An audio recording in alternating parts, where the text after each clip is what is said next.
Hello. And welcome. Alright, I'll start from the beginning. Okay. Hello.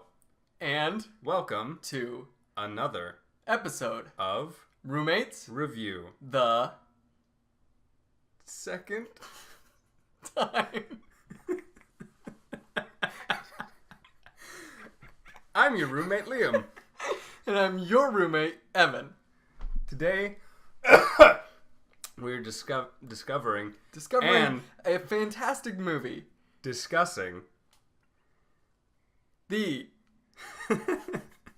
Sam Raimi's magnum opus, Spider-Man 3. And if you are worried that there's not going to be any humor in this episode, well, don't worry, because that was just solid 40 seconds of it. So, don't worry, because you're right. Yeah, you're right. Don't stress about it. Don't stress about it. So, Liam, what is a Spider-Man? He is well, he started off as a kind of a nerdy high schooler who went somewhere he wasn't supposed to and got bitten by a spider. How old do you think that Tobey Maguire is in that first movie? In the first movie? Like 29, 38? I'd say like 25. You think he's in his 60s yet by that point? He doesn't look quite as grizzled and ancient as he does in Spider-Man 3. He looks pretty grizzled and ancient. But that's okay. He's in college. College kids are, they're dying on the inside, so it should reflect on they could, their outward appearance. You can go to college for up to 30 years nowadays. Back when Spider-Man 2 came out, that was not feasible. Anyway, you guys remember Spider-Man 1 and Spider-Man 2? We didn't do reviews of them, but the very beginning of Spider-Man 3, make sure that you remember it. And it goes on for a very, very long time, showing us Spider-Man 1 and Spider-Man 2. Mm-hmm. And it's just like, look at these actually good movies. Yeah, it's a callback to the era when films had the credits before the movie for some reason, which we stopped doing. Yeah. For good reason. Yeah. It's because no one cares. But Sam Raimi brought it back. Sam Raimi did bring it back. He brought it back from Spider-Man 2 when he brought it back. Mm-hmm. He's just bringing it. He's just keeping that sucker around. He dug it up from its ancient tomb. And sometimes that can be good and interesting, but you have to have something engaging. Yeah. Just happening like on the screen. Master Splinter said to the Ninja Turtles. I assume that's who you were doing an impression of. It was a racist impression of something. I don't know. Yeah. Well, what I'm trying to say is all Japanese people are rats. Anyway. And Master Splinter is Japanese. He's very Japanese. Have you not seen the movies? I'd argue that he's a New York rat. Yeah, he's definitely New York, but he also is Japanese. That's why he talks like that. Yeah, clearly he based his personality and he learned from a Japanese man. Are you saying that it's inorganic, his Japaneseness? He's doing some cultural appropriation? That is what I'm saying. Really? Okay. Master Splinter is appropriating Japanese culture. Here's the thing. In the 80s movie, he trains alongside of his master and learns the kung fu or whatever in his cage. I do remember that. And that guy's Japanese. Yeah. So if your dad is Japanese, doesn't that technically make you Japanese, even if you're a rat? So how does that work for adopted children? Was he adopted? He's a rat. I don't think it's his biological rat. I don't think they ever clear it up. You're just making assumptions. You're right. He also turns into a giant rat and teaches turtles how to do martial arts. This is all very important to the plot of Spider-Man 3. Okay. Spider-Man 3. Well, here's the thing. About Spider-Man 3. It's not a good movie. No. It's not horrible. No. It's not horrible. It's not a good movie. It's just not a good movie. It has some really great It does, parts. but it has great parts. And it has some great characters. Mm-hmm. Who and are great the characters? Actors. Who are the characters you would say are good in this movie? Characters.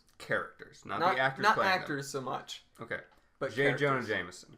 Fantastic. Incredible. Obviously. Best character in the whole movie. For sure. The Maître D. Who? The Maître D. The Bruce Campbell. Oh, yes. Yeah. Bruce Campbell. Also an incredible character. Yeah. His whole bit, every moment he's on screen is good. The Landlord. Landlord, fantastic. All of them are side characters, is the unfortunate thing. And that's it. Yeah, all the main characters are bad. Tobey Maguire has his moments. As an actor. But as Peter Parker as a character... I'd say there's a couple. We can give him a couple. There are a few. It's just so... But for the most part... overwhelmingly bad. Peter Parker's a terrible character in this one. He's a terrible character. For some reason, he's just a massive dick to Mary Jane. He's conceited. Yeah.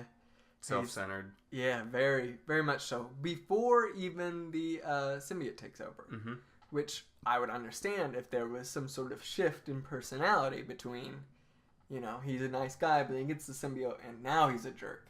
Right. But no, that's not what happens. No, he's just kind of a dick. Yeah, he's just not and a cool. Dummy. He's not cool. Yeah, he's not smart. He doesn't have spider sense in this movie. Which we need to watch the second one, see if he has spider sense. He clearly doesn't. They reference it, though. They do. They bring it up a few times, but it's inconsistent. Yeah. Sometimes he acts as if he has spider sense. Other times he just takes a knife to the gut. Yeah, sometimes he just gets stabbed. I don't understand. I don't know. So that's the thing. They're two separate characters, even though sometimes they're not. Mm-hmm. But they are. They're supposed to be written as two separate characters, Spider-Man and Peter Parker. Both of them are bad, but in different ways. Right. They're both written differently bad. Spider-Man's powers are inconsistent with the Spidey sense. That's mostly it. He's not... That's my biggest problem with the Sam Raimi Spider-Man movies in general, with all three of them, is that Spider-Man's not cracking jokes the whole time. Right. He's not funny. Spider-Man's not funny in the movie at all. Peter Parker's the comic relief. Yeah, he is. And... Well, Bruce Campbell is. And J. Jonah Jameson. And Elizabeth Banks in her part, too. And the Landlord. She's the secretary outside of... That's not the position I hired you for. Yeah, but that's a J. Jonah Jameson. Yeah. But yeah, that whole bit with the pills. Hitting the pills and the buzzer, it's so good. Mm-hmm. It's so over the top and ridiculous, but funny. Him, Tobey Maguire's brother, who plays the other guy at the Bugle, the guy who's doing the hip, it's now. Yeah, he's a good character too. And he's fantastic. Anything in the Bugle is good except for Eddie Brock. Yeah. Which leads us to Eddie Brock. Yeah, Eddie Brock is just so skeevy. Yeah. And like smarmy. Yeah, smarmy. That's a good word. It just why is he like that? It's not. He's got a victim complex too. He's not. Yeah, he's not intimidating in any way. You don't really feel at any point that he's going to beat Spider-Man because he just feels like a loser, and Spider-Man doesn't feel like a loser. Even when he's Venom, he doesn't feel... He's not scary. He doesn't even feel evil. He's just like a brat. Yeah. Yeah. And it's like, hey, who's this idiot? Just get him out of the way. Nobody cares. Yeah. We were talking about it, and it's unfortunate the best villain in the movie is Sandman. Who's not a good villain. He's not a good villain at all. But at least he's like brooding and tough, you know? His whole backstory is stupid, but at least when he's fighting... Mm-hmm. He's got the face for it. He's imposing. Yeah, definitely. Yeah. But you know who doesn't have the face for it? Who's that? Osborn. Oh. Harry Osborn. James Franco. James Franco. Yeah, Harry Osborn. Yeah, his whole thing about how he's got amnesia and... He forgets that Spider-Man killed his dad. And then he remembers Spider-Man killed his dad. And so he confronts Spider-Man. Spider-Man blows up his face. And then they're friends. And they're best buds. They're best friends forever. James Franco Harry Osborn calls Spider-Man buddy at one point during the final fight. Come on, buddy! Go get him, buddy! Yeah. And then he dies for him. Yeah. And Mary Jane, but mostly for him. But mostly see, that would be... Oh, man, that would have been better. Even better. If he would have died for Mary Jane. Which is the whole reason he came out to fight in the first place. Right, yeah. Like, sure. Alright. He knows that Peter Parker, Spider-Man, did not kill Norman Osborn, Green Goblin. Yeah. It's going to take him a while to be like, alright, Peter Parker's not a bad guy, Spider-Man's not a bad guy. He's lived for however long plotting to kill Peter Parker, Spider-Man, because he thought this was what happened. Because Ghost Norman Osborn told him through the serum, we assume. And Peter Parker beat him to the point of amnesia and then blew his face off. Yep. But he's like, oh, you didn't do it, so you're my bud. You're my friend. And I'm going to die for you. Yeah. That's preposterous. It's insane. Oh, man. I'm just thinking, here's an improvement. Just a quick improvement on the movie. Still would have been a bad movie. Yeah. But if they would have never, ever revealed to Green Goblin, to Harry, that it was indeed Norman who killed himself, what if his whole goal was just, he really did want to save Mary Jane? He had, maybe a little bit of change of thought. Because it's, because I don't agree with the whole, he, takes Mary Jane and has her do his bidding thing. Especially being so physical and violent with her. Yeah, it's so weird. I guess it's Goblin. Yeah, the serum or whatever. I guess, and he But he still has the serum in him when evil. He's being a buddy at the end. He's being a buddy. So why doesn't he want to kill Peter Parker anymore? It would have been. I don't know. I like what you're getting at though. It would have been far more interesting if there would have been that tension still between Spider-Man and New Goblin. And the only reason he's there to help is because of Mary Jane. Right. Yeah, that would have been something. And, maybe he takes a pot shot at Spider-Man or something. Yeah, because he's Frieza from Dragon Ball. Yeah, that's what he is. He's from Dragon Ball Super. Dragon Ball Super. Right. Which, that reminds me. All right, well, that means we have to explain the Tournament of Power. Well, yes. First, before we do that, remember, we will spoil anything and everything at all costs. We will try to spoil. Nothing is safe. Nothing, not anything. Okay, go ahead. Tournament of Power. Yeah, so in the Tournament of Power, they bring Frieza back from the dead for 24 hours with the promise of reviving him if they win the Tournament of Power. Right. Frieza, the entire time, is plotting and scheming to be the last man standing so he can make the wish to become the ultimate being or whatever. Yeah. So he's pulling all these betrayals and taking pot shots at his friends and all that kind of thing. In the end, he doesn't win, and he works together with Goku. Yeah, he works yeah, the Vietnamese version of Goku. Ooh, that's brutal. He works together with Goku to take down Jiren, and Android 17 is the final man somehow. But yeah, it'd be more interesting if New Goblin was more scheming and yeah, definitely like Frieza. Yeah, and that would be more in line with Goblin. Goblin's pretty scheming, pretty.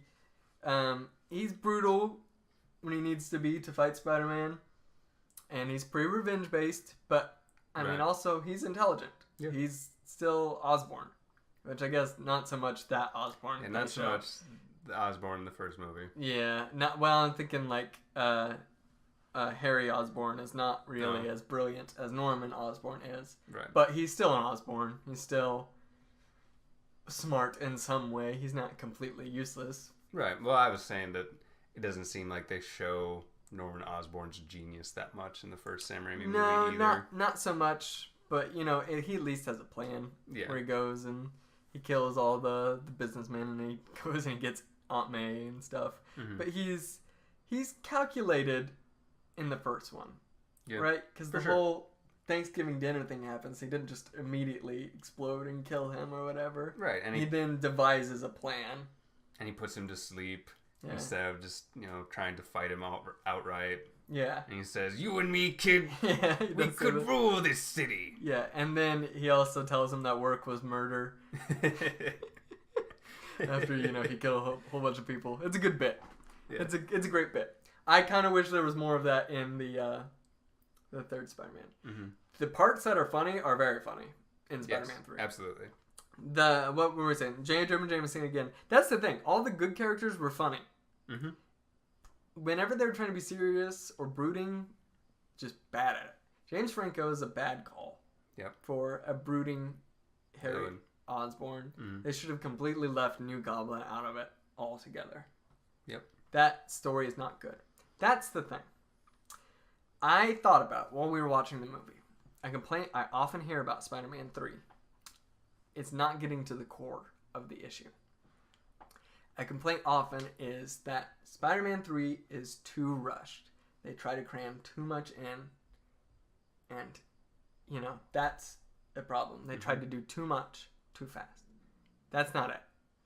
The problem is that if they didn't have Venom in that movie, it would somehow be even worse and more boring. Because both Harry and Sandman are terrible villains. Ones that I do not want to see fleshed out anymore. Those are horrible. What they should have done was completely nix Sandman, completely nix Harry, and made it just about Venom. Yeah. Instead of, it's not that they crammed too much of the Venom at the end. That's not it.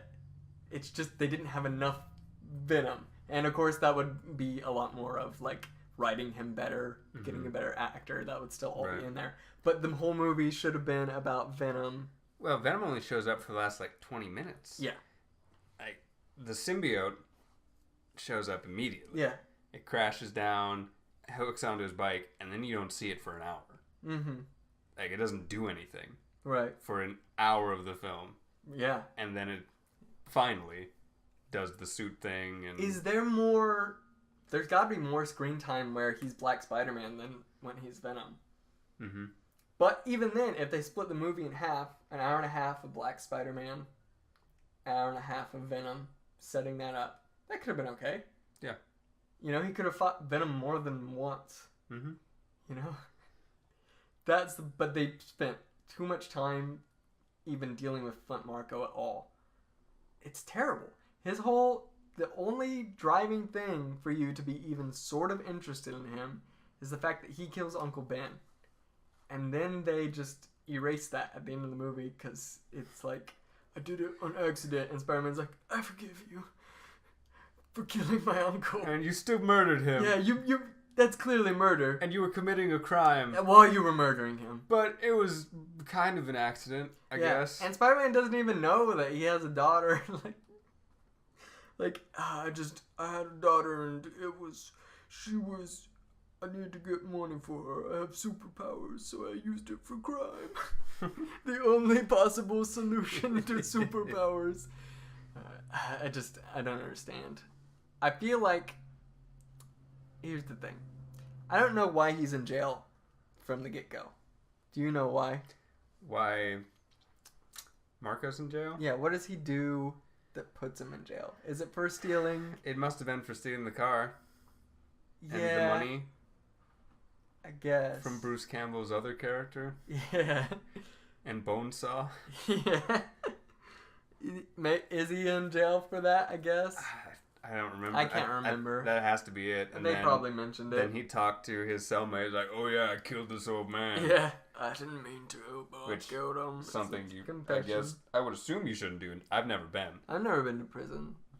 But honestly. I assume you shouldn't brag about what you've done. I assume they make you watch the second and third Teenage Mutant Ninja Turtles movies in prison. And I kind of like the second one. Kind of like the second one? Yeah, Secret of the Ooze. That's when Shredder shows up. Vanilla Ice is in that one. Oh yeah, it is that one. And he becomes like Omega Shredder because he sucks down the ooze and gets like super jacked. I like that one. It's not as great as the first one. Right. But here's the reason. Okay, can we say that it makes you watch the third Teenage Mutant Ninja Turtle live action one, and the worst old Power Rangers episodes. I think that's what Prison would be. All right. I think Spider-Man 3 would have been a lot more interesting if they would have delved into that part where they had to watch Power Rangers. Yeah, but not Mighty Morphin Power Rangers. No. Or the movie with Ivan Ooze, because that's also awesome. I don't know. I've never seen it. It's pretty campy. I would imagine so. Rita Skeeter's in there and everything. So I've seen Power Rangers before. Actually, Rita Skeeter might be a character from Harry Potter. I don't remember. What's the name of the chick from Power Rangers? I have no idea. I don't remember. Me neither, clearly. I don't... What were we talking about? We were talking about... TMNT 2. Okay, yeah. That's where we were. So who are some of your favorite characters? See, I like Casey. I can't remember April O'Neil very well, but I do like Casey in the Teenage Mutant Ninja Turtles thing. He doesn't play as big of a role in the second one. Does he not? No, unfortunately. I like the bit he does where he's really scared of going down in the sewer. And I think it's Donatello's like, you're claustrophobic. He's like, no, I never even thought of another guy. That's one of my favorites. I really, really like that. That's such a good bit. That's a good line. Yeah. Yeah, he's probably one of the best characters in that movie. Yeah. So anyway, back to Spider-Man 3. We talked about the characters. We touched on some of the actors. Right. We didn't touch on Mary Jane. Mary Jane's, as far as a character, I don't know. She gets defeated real easy. And she super regrets going out with Spider-Man. And that was like the whole thing with Spider-Man. It's like, I can't be with you because I'm Spider-Man. And she's like, no, trust me, but it'll you work. should do it anyway. It'll work, and then it doesn't work, and she's shocked.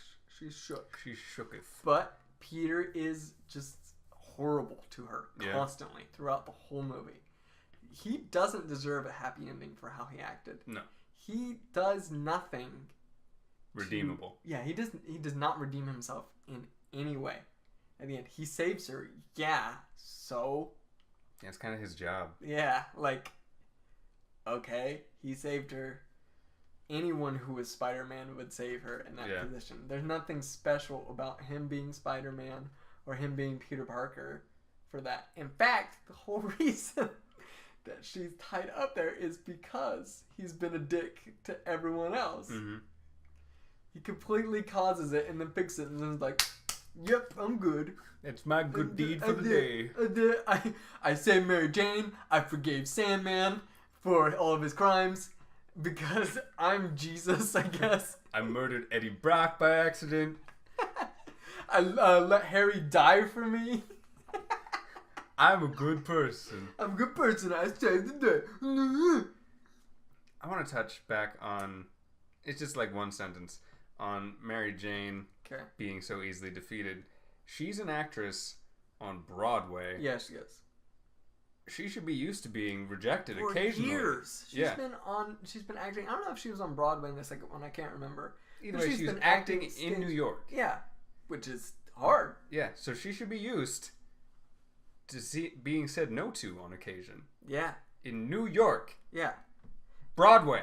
I get that this is supposed to be like her first big ordeal. And she does get fired after one performance, which is... pretty rough. It's pretty rough. I don't know how those casting directors or the director, how he didn't realize that her voice wasn't going to carry past the first row. Yeah, it seems like they're bad. Yeah, didn't he, like, listen to it from the back? From all the seats? Or no, they forgot. Can they like giving her a mic? I don't know how it works. Right. I don't know. Maybe that's faux pas or something bad. However, she really should have told Peter Parker immediately when she was let go from that show. She should have. She never tells him. She doesn't. She never mentions it. Harry is the one who tells him. Yes. Yeah. She never does it. And you think at first you get it. Because he's having his whole big day. Mm-hmm. And he kisses Gwen Stacy. Oh, man. With the kiss that Mary Jane and him shared. What a terrible move. And there's no redeeming that in any way. There's no redeeming that. He never ever sees it as something bad that he did. Yeah, he never points that out. I don't think he apologizes. No, instead he goes and he takes Gwen Stacy and like goes into Mary Jane's jazz club, dances in front of her, ruins her whole night, just ruins her day, just goes in there to ruin her day and then smacks her in the face. Backhand. He's supposed to be Spider-Man. He's supposed to have spider sense. He should know who's behind him and that it's Mary Jane and not some big thug or something. Oh my gosh. How does she forgive him at the end? Oh my goodness. It's terrible. It's just an abusive relationship, you know? I don't know why they had hard to get out of. Gwen Stacy in there anyway. I don't know what the plan was. I don't like... That clearly wasn't going to develop anywhere. Right. Like, she's not even dating Eddie Brock. No, she's not. Like, Eddie Brock says they are, but... Yeah, she's clearly not. She's they not had into one him. coffee date. That's it. And so I don't... Yeah. And his she whole really thing has is no like, significance. I stole my girlfriend or whatever. Yeah. Yeah. Man. It's just... But the police chief is the farmer from Babe. That's true. He is. Whatever that actor's name is. I don't know his actor. You want to make up a name for him? You want to give him a first name? Bartholomew Johannesson. Yes. That's his name. Yeah, so that was the thing about Bartholomew. He had a very small part, but had the best name.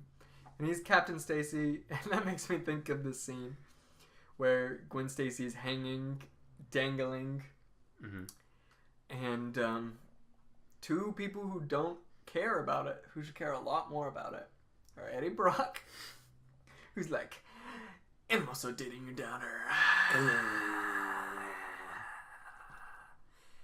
And Captain Stacy, who's just like, that's Gwen? What is she doing up there? Yeah, it's like, who are you? I know he's a police chief, but I mean, those are some emotions. Yeah, she's hanging by a telephone cord. Yeah. In a skyscraper that's just been demolished by a crane that is made of There's one adamantium. Scenario. There's one... yeah.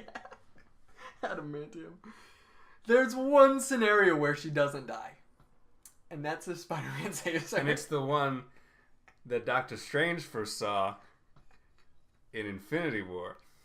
Like the one scenario. One scenario. No, yeah, there's one chance that she doesn't die from that. And it's if Spider-Man saves her. And I do think we should briefly touch. Please explain what you said about the crane. So, it's not the crane itself. Well, at one point it is. On its third go at the building, I think it is. But it's going haywire. Yeah. So, it comes back up somehow. That makes sense. Anyway, the first time it hits the skyscraper that Gwen Stacy is in doing photo shoots with a printer. That's not even the crane. That's the girder. It's the beam, yes, the girder that the crane is attached to. So the girder's just barreling at the skyscraper. They're all standing at the window staring at it. It's coming right at them. And it just busts through multiple girders and just shreds that building like nothing. Yeah. So clearly, this girder is made of something else. Yeah. Well, that's the thing. It's not like it's sharp. It just slices through it. Yeah. And it's not like a the hot knife Hulk through butter. Just whipped it. Right. The building, Yeah. Right. Which would potentially have enough force to do some of that damage that it did. Right. No, it was just kind of idly swinging at it. Yeah, it swung back and forth and then swings into the building and just cuts. That's steel. Yeah. You know that because steel falls. That's a steel building. And concrete. Do you remember 9/11? No. Oh, okay. Well, very, very vaguely. I remember. Here's the thing: those airplanes went into that building, And they didn't didn't go collapse. through the building. Yeah. And they were airplanes flying very quickly. Well, okay. Let me be clear. They did collapse, but they didn't collapse right away. Right. That's not relevant. Anyway. Yeah. Point is, that was an airplane steel girder flying through a building. Mm-hmm. This is a girder. Yep. No. It's so silly, so ridiculous, but not in a reasonable Spider-Man way. You know? There's a guy made out of sand. Mm-hmm. There's a guy who gets bit by a spider. That's ridiculous. Mm-hmm. But reasonable within the universe. Yeah. Absolutely. If girders are destroying buildings on accident from a different building, what was he doing up there on that building anyway with a girder? He was having a crane malfunction. Yeah, he was. Thought that was pretty clear. He goes up to the roof and does that a couple times a week. Has a crane malfunction. He slams the big red button. Yeah, he did. And it just goes to crap. Yeah, man. And it's like all shocking and stuff. Maybe they intended Electro to be in that movie, and they didn't. They forgot. Might as well. They forgot that he was in there. I think that's what it was. That seems reasonable. All right. What's the next segment we want to touch on? We want to talk about specifically. Well, you discussed their powers a couple times. You brought it up. There's just two really cool powers that I want to touch on. Okay. There's this old Super Nintendo game called Maximum Carnage. Okay. In that game, you can either play as Spider-Man or as Venom. Mm-hmm. Or if you're playing cooperatively, you can have Spider-Man and Venom. Mm-hmm. It's a beat-em-up, side-scroller. Captain America makes, an appearance. Cloak and Dagger make an appearance. Interesting. It's had a really cool cast, and they're like support characters who show up and do like screen-wide wipes and stuff. It's awesome. It's a really great game. Super hard. Carnage is the final boss. In that game, Spider-Man has this ability where he shoots balls of webbing as his long-range attack. Mm-hmm. And he does that in this movie. It's like, hey, that's cool. And I'm sure it's more of a reference to the comics than this game specifically. But I really appreciated it for that reason. Likewise, Venom has this ability where he shoots out web that coalesces into this kind of a shield that blocks oncoming projectiles. Mm-hmm. He does that in the final confrontation when Spider-Man's shooting those same balls. Very briefly, probably 2 seconds of screen time. But also really cool little power, little ability that may be a direct reference to Maximum Carnage, probably just something from the comics. That's, Venom is not scary like you should be. Mm-hmm. But that's mostly because more than half the time they pull back the mask. Yeah, they don't just let him be Venom. They don't let him be Venom at all. It's similar with, and it happens in all superhero movies, and I understand it. I get it. If you hire an actor, you want people to see his face for it. Because Tobey Maguire takes off his mask in the fight. Yeah. And Iron Man, he's always pulling back the hood. And even in, Infinity War, him and Spider-Man take off their masks so they can talk to each other. Yeah. It happens. It even happens on one where it shouldn't at all. And that's Deadpool. And, when I went to go watch Deadpool, I was really hoping that Ryan Reynolds would push for, Deadpool keeps the mask on. Because he doesn't want people to see his face. Because his face is messed up. As goofy as Deadpool is, he's pretty self-conscious. Yeah, he does not want people to see his face. And that's not the case in 1 or 2. Because Ryan Reynolds wants people to see his face. Yeah, it's so they can get more money. I get it. I understand it. Yeah. That being said, I did not want to see Topher Grace's face anymore No. after he becomes Venom. I don't want to see Eddie I don't Brock. want to see him and I don't want to see him. I don't care if wonky who he is. eyebrow. Yeah. I don't. That's the thing. I don't care who it is, who the actor was. Yeah. I don't want to see him anymore. I want to see Venom. That's the whole thing. Venom takes over his body. Yeah, they become. They feel like they're together, but it's either Eddie Brock or it's Venom. It's not both.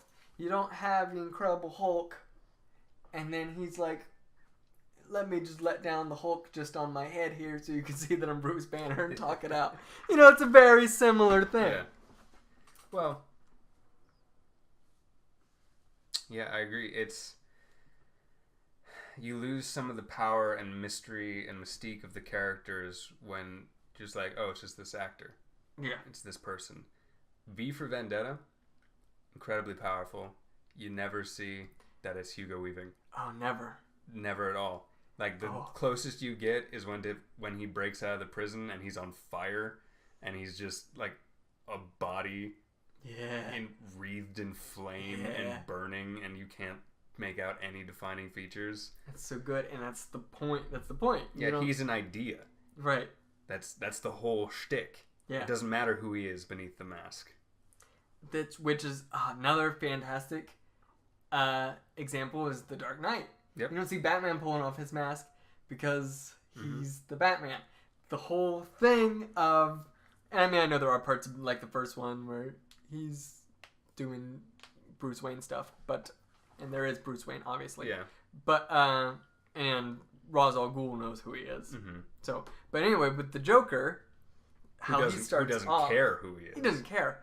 But he starts off killing the fake Batmans because he knows this is not Batman. Yeah. And that's another thing in The Dark Knight is that no one's sure if there is one Batman or if it's a movement. Because there are the fake ones. And Joker knows. There's Joker only knows. one Batman. I'm not wearing hockey pads. And, he kills the other Batman. Which is such a good, terrifying incredible scene. Oh, that's a good villain. Come on. He's barely even on the screen, really. Yeah. He's like on it for like 12 minutes or something like that. Something ridiculously small. And but his presence is throughout the entire film. Absolutely. It's looming.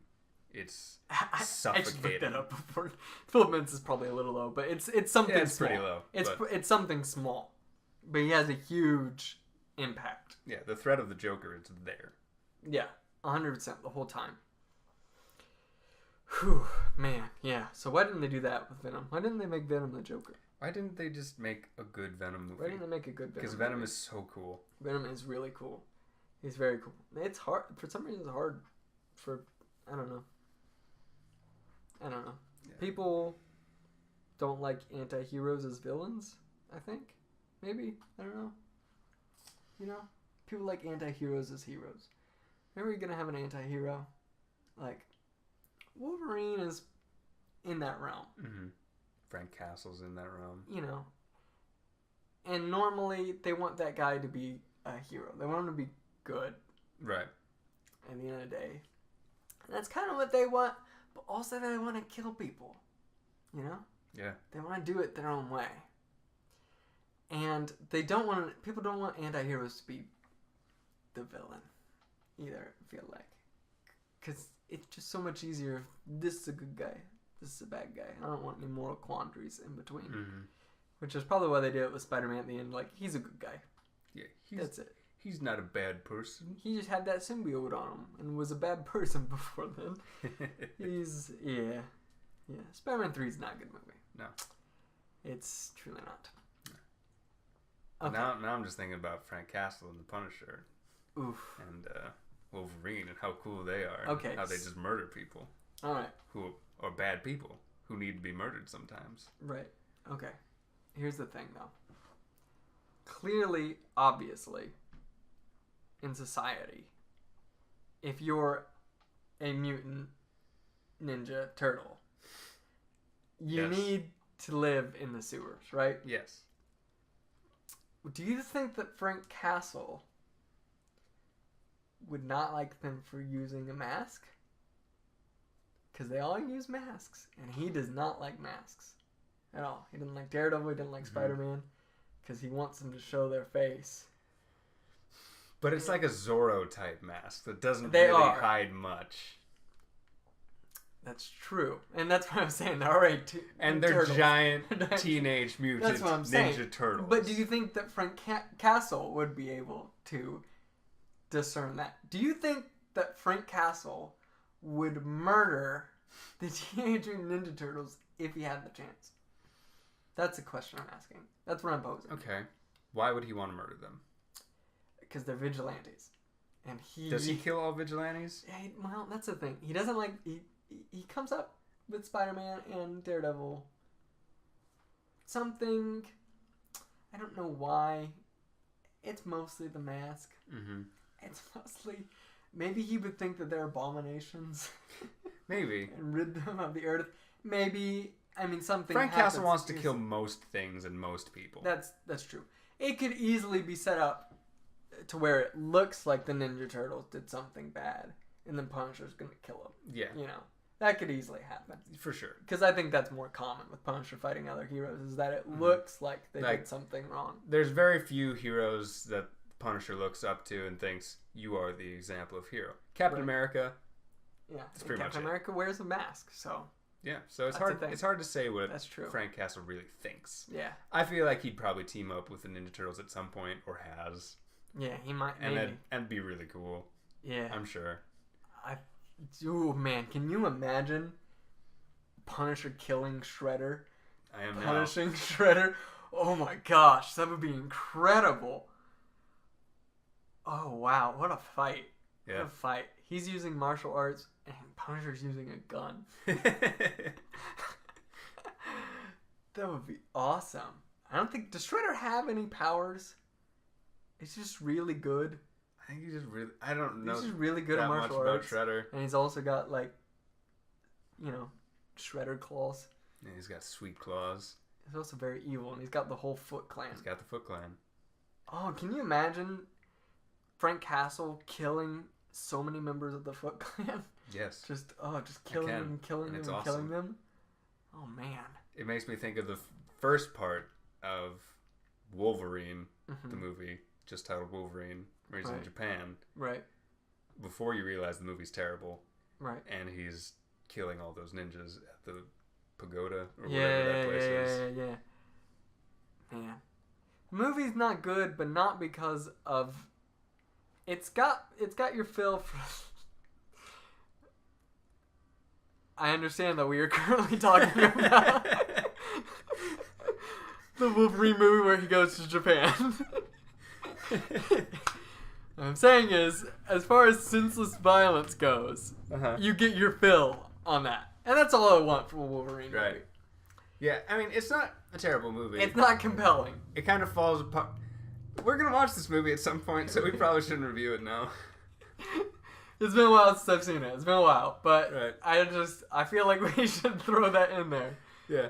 Yeah. It's got Hugh Jackman. He plays Wolverine. He kills people. It's great. It's good. Not a good movie. But it lives up to expectations, yeah. I feel like. You know? That's not what Spider-Man 3 does. Spider-Man 2. Spider-Man 2 was so good. Spider-Man 1 was so good. They're both really, really good, solid movies. They are before or instead of the dark and brooding thing that swept over all of the superheroes. Yeah. Spider-Man is not Batman. That's a big deal. Yeah, honestly. Nice. That's nice. He's not. He's not Batman. He's something different. The third one, he's in something even more different. But yeah, and this not good. This is Christopher Nolan Batman we're talking about, not Batman and Robin. Yeah, which is the opposite. Yeah. Very campy. It's not. Or Tim Burton's Batman. Tim Burton's or the animated cartoon Batman. Yeah. Oh. So Kevin Conroy. Yeah, he's not Batman, which is a problem that a lot of heroes end up having, is that they're Batman, and that happens a lot. But he's not that, for sure. He's his own thing. So on that note of dark and brooding, how was the feel of the movie, like the cinematography and the visuals, the CGI, like how was that? CGI itself was bad, but just because it's dated. Mm-hmm.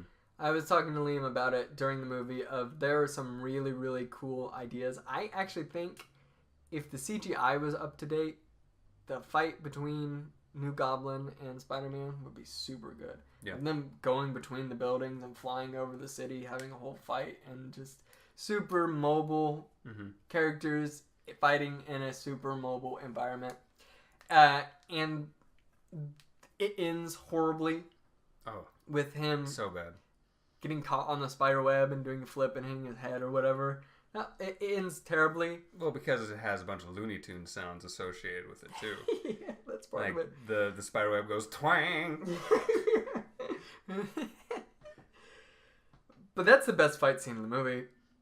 All the fight stuff with Sandman's not very good. It's not. It's just not good. He's like punching him and stuff. Yeah, and and Harry Osborn and Peter Parker fight later. Yeah, they fight. They fight hand to hand because it's supposed to be showing you that it's not Spider-Man versus Goblin. It's Peter Parker versus Harry Osborn, which would mean a lot more if by the end of the movie Harry didn't forgive him, you know, and then die for him. It would mean a lot more. Like that's. You know, they're supposed to be two completely separate people is what they're representing. That they're both different people. They both have the separate personalities. But, it just doesn't mean a lot. He throws a grenade in his face and then he's like, oh, cool, whatever. I guess that's fine since you didn't actually kill my dad. You did, however, throw a grenade in my face. That wasn't my fault. Go get him, buddy. You came to my house and we fought. Man. Yeah, but he kissed Mary Jane. That's true. And he did the whole thing of, you know, threatening Mary Jane and breaking up with Peter. But it seemed like she didn't need that much coercing. What if Mary Jane was New Goblin? The whole time? And we didn't realize? No, like an alternate take on the film. Like she turned into New Goblin when Spider-Man kissed Gwen Stacy. Right. How did she get the serum? The Goblin serum. Well, Willem Dafoe shows up. Right, as dressed as Zorro. Dressed as Zorro, and he starts yelling at her through a mirror. It does. He shows up where? In a mirror. Probably your bathroom or something. I like it better that someone sets up a mirror in the theater, like in one of the seats. And so she's in the middle of a performance. And she's like, it's wonderful. So they looks over, and it's Willem Dafoe standing in a mirror in a seat. No, I like it better if it's part of the show. Like, some, like, extra all in black carries a mirror onto stage. The guy all in black secretly is Norman Osborn. Yeah. Willem Dafoe. So the mirror, there's no glass in the mirror. It's just a frame.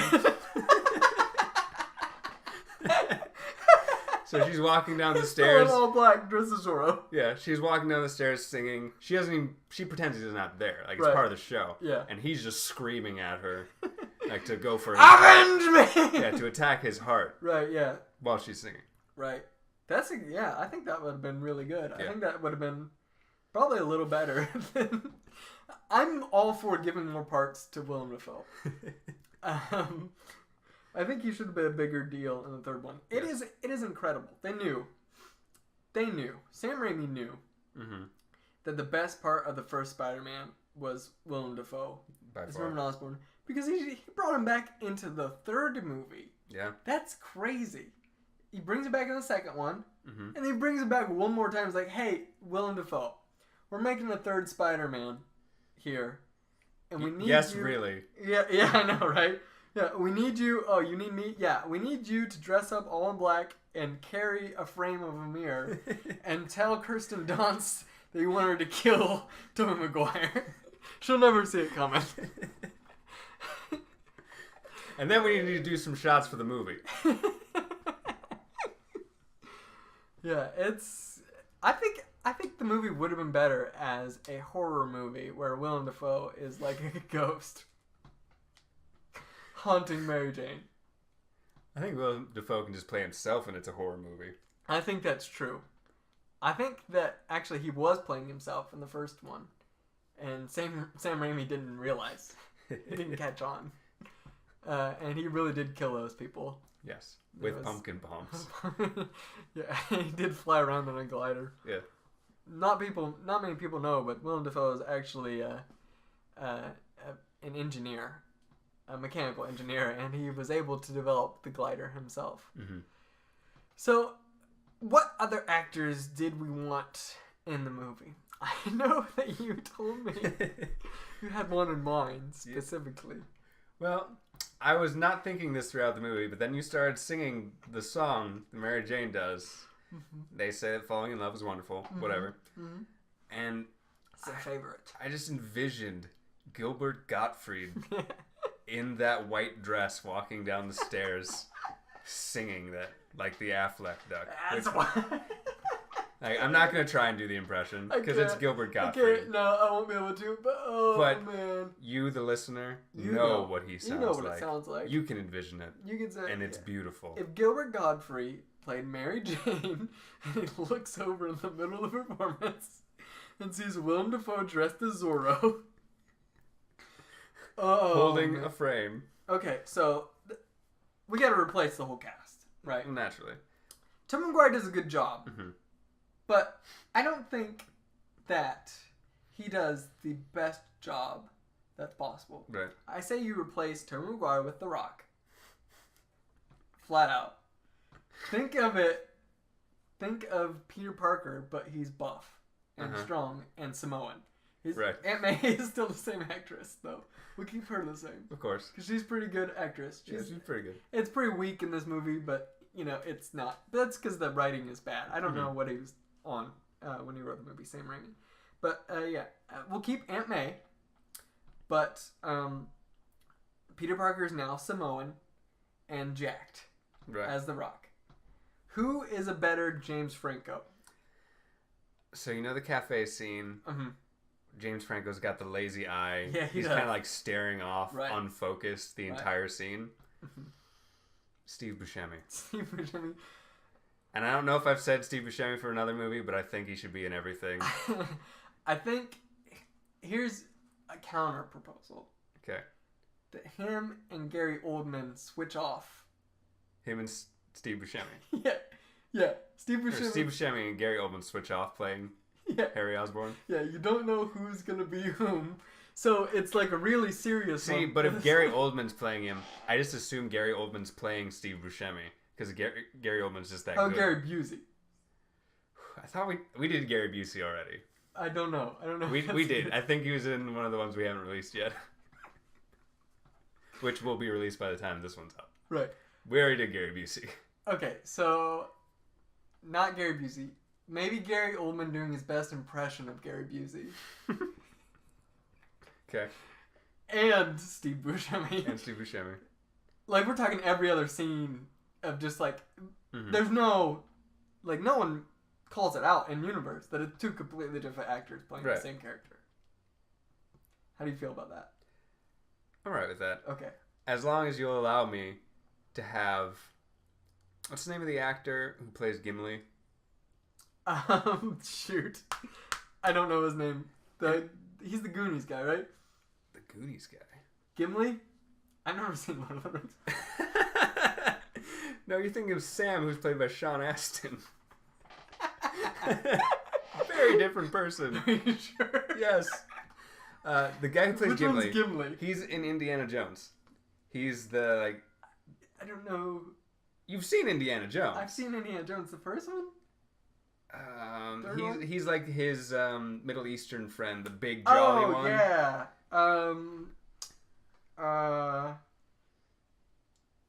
Shoot. Anyway, you know who I'm talking about now. Yeah, Muhammad Ali. Yes. I want that actor to play his character from Indiana Jones Right?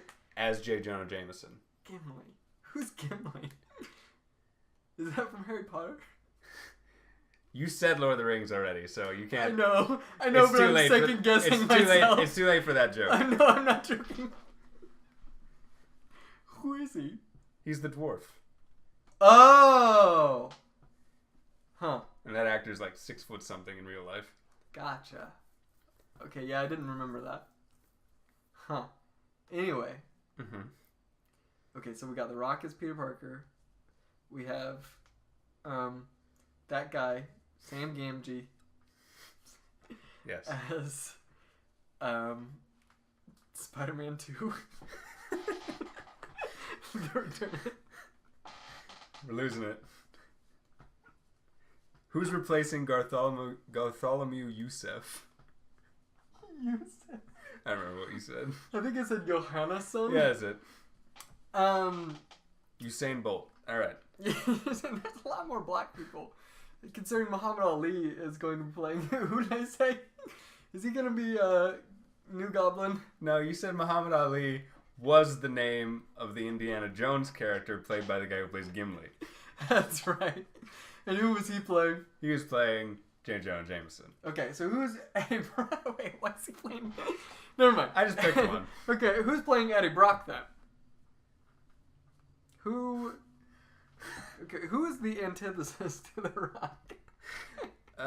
Okay.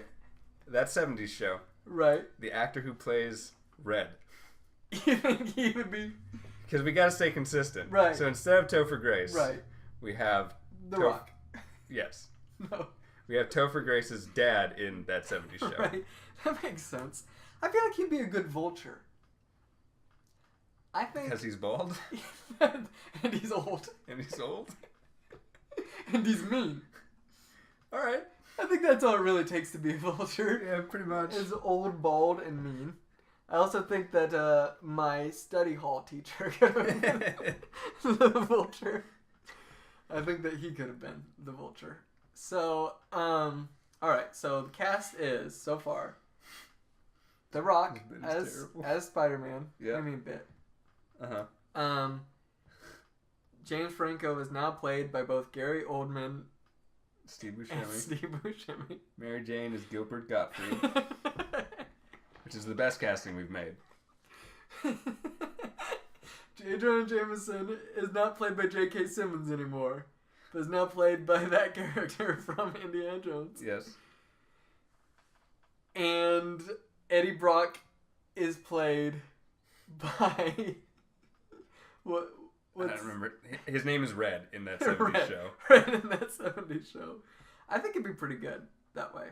And of course, Sandman is played by Brendan Fraser, which is a callback to the only other movie that guy who played Sandman is from, which is George of the Jungle. Right. But who? Watches the Watchmen. Yes. Who's the name of the main act? Kelsey Grammer. Who's Kelsey Grammer playing? Who is he playing in Frasier? It's Frasier. No, in Spider-Man 3. Oh, I didn't know he was in it. Well, You think he should play Bruce Campbell's part? yes, absolutely. Okay. In every movie. Okay. So in the Bruce Campbell movie? Well, specifically in Sam Raimi movies. Okay. So when he was the maid RD, the Bonesaw. yeah, when Bruce Campbell was Bonesaw, he's now played by Kelsey Grammer. I think that Macho Man Randy Savage should have made a reappearance in the third movie, even though I think he was dead by then. He was dead by then. I think he was. Yep, absolutely. Was he? But they still should have brought him back. They brought Norman Osborn back, so I think. Anyway, how was the Stan Lee cameo in this? Terrible. It was bad. Awful. He just goes up to Peter Parker and is like, one man can truly make a difference. Excelsior! And then he shot off into the sky. Exploded in a firework. That's how the movie ended. You know what? I take it back. That's the best Stan Lee cameo. It's 100% the best. Oh yeah, definitely. Oh man, that's at the top.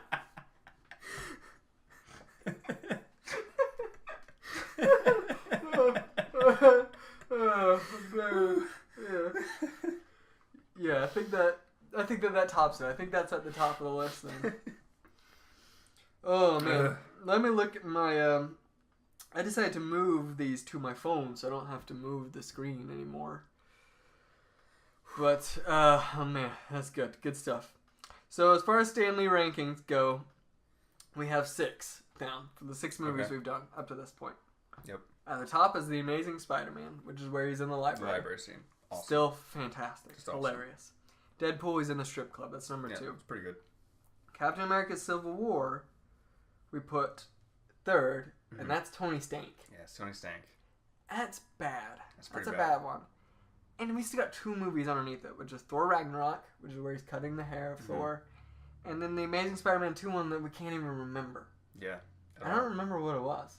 Oh, he was in the audience for the graduation. He's like, oh yeah, I think I recognize that. I recognize that young man. Yeah. Excelsior!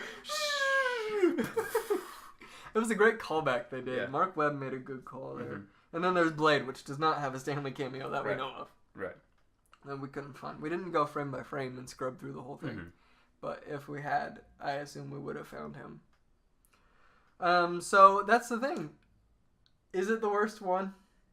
Is it worse than The Amazing Spider-Man 2 where they're... Yes. I can't believe that Tony Stank is so high above I wanted the to other put ones. Thor Ragnarok above it, I'm pretty sure. But I eventually succumbed to you. That's the thing that we had the discussion on. I was going to put The Amazing Spider-Man 2 above Thor Ragnarok. Yeah?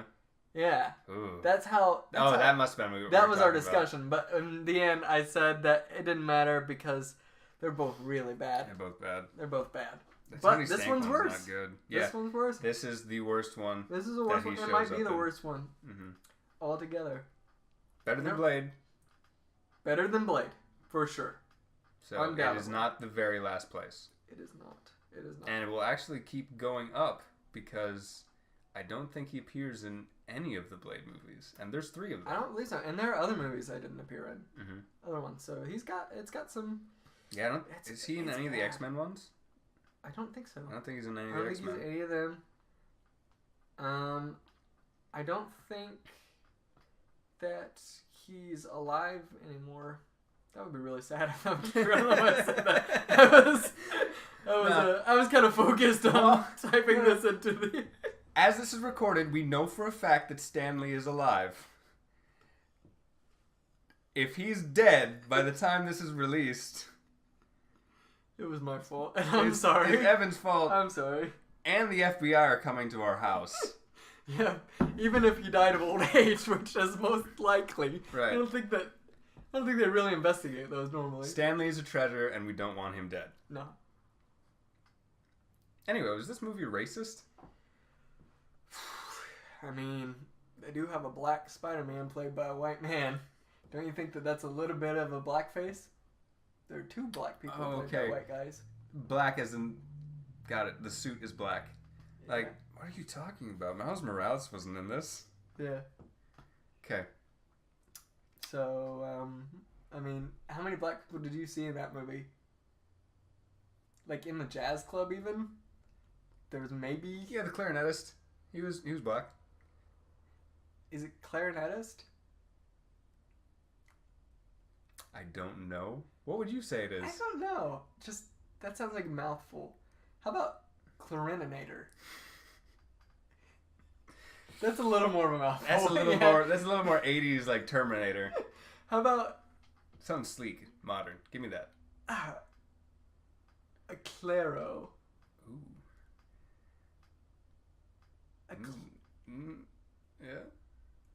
You know how like for flute, it's flautist instead of that. What if we do that? What if we call him like a flautist? That's not what I was gonna say. But that, yeah, I like that better. How about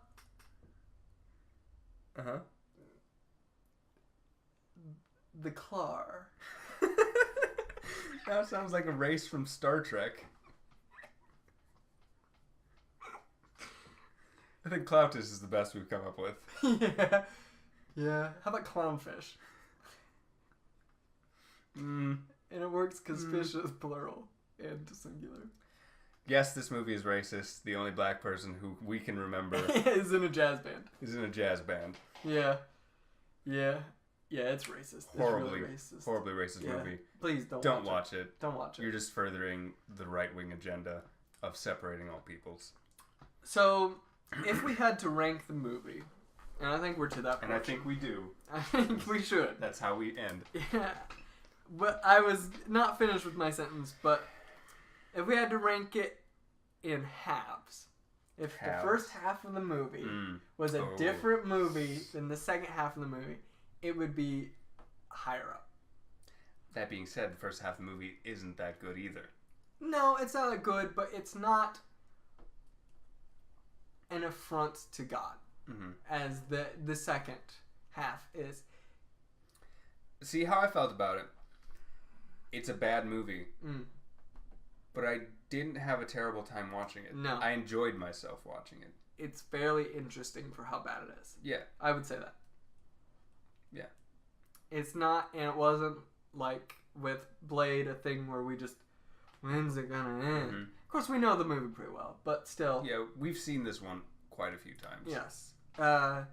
Yeah, it's watchable. It's good. It's watchable. It's not forgettable. It's not boring. No. It's not boring. That's not its problem. It's not that it's boring. It's just not good. You can keep your stay interested, but not. Ugh. You know, it's like when you watch a Hallmark movie, and it's terrible. It's awful. All the acting is bad. All the characters are poorly written stereotypes. Sure. But it's so much fun to watch and riff on. Yes. And there's something to be said about that. Absolutely. That wasn't the intent of Sam Raimi, but Sam Raimi's not. It wasn't also. It's not like he takes himself too seriously either. I feel like he could appreciate that, you know, it's kind of bad, but kind of fun to watch. Yeah. And there's definitely something to be said about those kind of movies. Mystery Science Theater 3000 is an entire series based off of watching terrible movies and adding commentary to them. Right, yeah. And that's fun to do. It has Try that it at edge. home. It has that over the Amazing Spider-Mans, for sure. Oh, yeah. They're just terrible They're movies. just bad and, like, yeah, they're fun to make fun of, but not, like, you don't want to watch the movie to do it. You know? And here's the thing. I can't remember where I ranked the original Amazing Spider-Man. And I want to rank this one above it. But I also don't want to rank this one that high. Because I know we ranked Amazing Spider-Man higher than we should have. Yeah, we did. For sure. I ranked it too high. I know I did. Alright, That being said, I do have a number in mind. I have a number in mind as well. Do we have... I don't have paper, no. Scrap of... Just use this. What could possibly go wrong? Actually. Oh, yeah. This is our internet password. Probably shouldn't mess with that anymore. Man, this is a really good bit.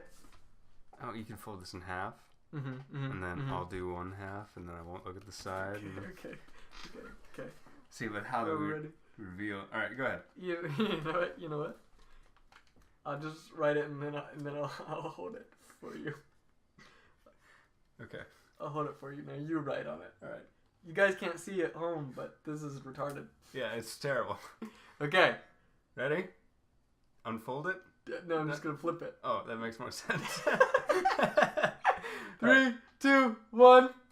Oh, so close. Very close. Mine's funnier, though. His is funnier. He rated it with the most funny number that you could, 69, and I rated it a 70. Yeah. I did consider rating it at 69 for the joke, but... It was worth it. I did, yeah. I don't regret it. I don't. So, 69.5 is what we're rating that one. Yep. That's Spider-Man. I think we finally got another movie in the same decade as... Oh, yeah. As so far, all of our movies have been separated by entire... Yeah, which is crazy. Tens. It's crazy how that is. So, let me look. So, yes, by average... 69.5 puts it above The Amazing Spider-Man and just below Deadpool. I'm happy with that. Yeah. I think that's a good spot for it, too. That would be to list the movies in order, and this will be in the description as well. Not with this movie, of course, because I don't want to spoil it for you. We will spoil everything, though. Mm-hmm. First place, Captain America Civil War. Incredible. Second place, Deadpool. Pretty good. Let me do the numbers. 92 for Civil War, 73.5 for Deadpool. Yeah, there's nearly 20 points between them. That's why I can say incredible and pretty good. Right. Third place will be Spider-Man 3 at 69.5. Fun, which, but bad. It's bad. Yeah, fun to watch. I'm surprised. Man, I forgot how much I didn't like most of the jokes in Deadpool. Mm-hmm. That was my initial thought when we looked at it here just now. I was like, it's pretty high. Yeah, it's pretty high, but yeah. Deadpool 2, I'd be more happy with being ranked up there. That one's better. Yeah. But also has some rough jokes. Yeah, so number 4 is The Amazing Spider-Man at 63.5. So 2 Spider-Mans are within the same decade. All right. Interesting, even though that's still a pretty good distance from one another. Then we have at 54.5 Thor Ragnarok. Man. Yeah. Yeah, that's another one, a bad movie that I didn't have fun with. Mm-hmm. Blade at a 41. And then underneath that, The Amazing Spider-Man 2 with a 39. That's just worse awful. than Blade. It's just awful. Worse than Blade. Yeah, so and Blade's bad. That's where we rank it. Currently, right now, number 3. Spider-Man 3 is number 3. I imagine that it won't stay there. Because we got... Well, we still have to watch Spider-Man 1 and 2. Yeah. Which will for sure be better than that. 100%. And most Marvel movies. I would say that it's going to start getting pretty tight. It's going to get really tight. There's going to be a lot in around the 80 range. We just haven't hit them yet, I would think. I think that's where a lot of the good movies and we'll forget our rankings every movie we do. Yeah, 100%. So we'll probably rank some underneath movies that they shouldn't be underneath. Yeah, and we'll try to correct that as we go. Because we're trying to rank them effectively. You know, we give the score as kind of a judgment of where we're feeling about the movie. That's not exactly concrete. Right, and that's a raw feeling after having just watched it. So It's the most honest we can be about that film. But when we compare it to other films, you need to be more objective in that regard. And we can, let it sit, and time will be good to some, time will be bad to some. You know, about what you can remember, what you like, dislike. Right. Hence the raw takes on the numbers. Right. Yeah. So, I think that's a good place for it right now. That's the thing. It's a bad movie, but there's a lot of stinkers out there. Yeah. There's a lot of stinkers. I wish I would rated it lower, though. Now I'm thinking about it. I think... They say that falling in love is wonderful. Take us away, Gilbert Godfrey. It's wonderful. Avenge me! So they tell me.